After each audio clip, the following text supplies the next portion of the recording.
అందరికీ నమస్కారం. Welcome back to అమ్మకుట్టి YouTube channel. ఈరోజు చేసుకోబోయే కర్రీ క్యాప్సికమ్ కుర్మా. ఇది నేను ఎప్పుడు చేయలేదు, ఇదే ఫస్ట్ టైం చేస్తున్నాను.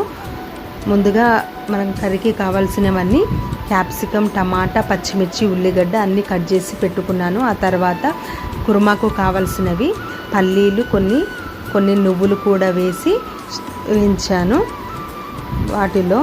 ఆ తర్వాత కొద్దిగా కొబ్బరి ముక్క కూడా వేసాను కుర్మా కాబట్టి.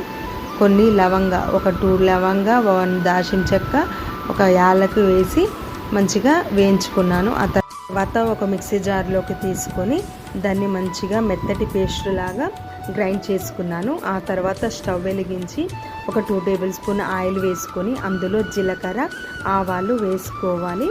అవి వేసుకున్న తర్వాత మనం ముందుగానే కట్ చేసి పెట్టుకున్న ఉల్లిగడ్డలు, పచ్చిమిర్చిలు కూడా వేసి కొద్దిసేపు ఆయిల్లో ఫ్రై అవ్వనివ్వాలి. ఆనియన్స్ ఫ్రై అవుతుంటే కొద్దిగా 1 టేబుల్ స్పూన్ పసుపు కూడా వేసుకోవాలి.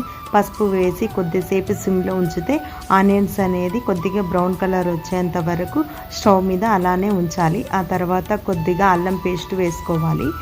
ఆ తర్వాత అల్లం పేస్ట్ అనేది పచ్చివాసన పోయేంత వరకు అలానే గరిటతో కలపాలి. ఆ తర్వాత మనం ముందుగానే కట్ చేసి పెట్టుకున్న క్యాప్సికమ్, టమాటాల ముక్కలు ఆయిల్లో వేసుకోవాలి. క్యాప్సికమ్, టమాటా ముక్కలు ఆయిల్లో కొద్దిసేపు గరిటెతో తిప్పి సిమ్లోనే ఉంచాలి. ఎందుకంటే ఆయిల్లో అవి మగ్గుతాయి అన్నట్టు.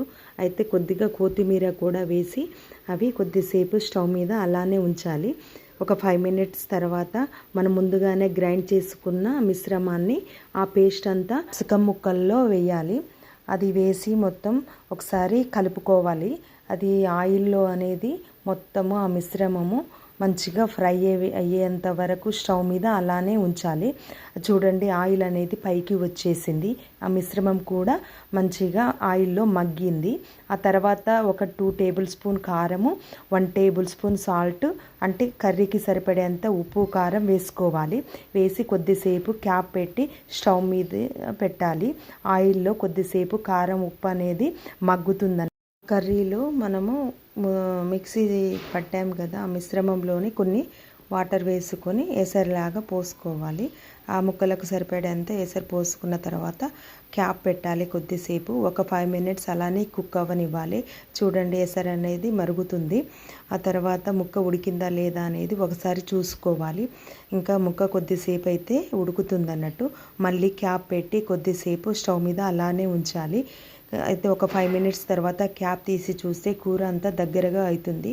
ఆ తర్వాత కొద్దిగా మసాలా వేసుకోవాలి. వేసుకుంటే మన క్యాప్సికమ్, టమాటా కుర్మా ఎలా ఉందో చూడండి, చాలా మంచిగా రెడీ అయింది. ఇది చపాతీలోకైనా అన్నంలోకైనా చాలా బాగుంటుందండి.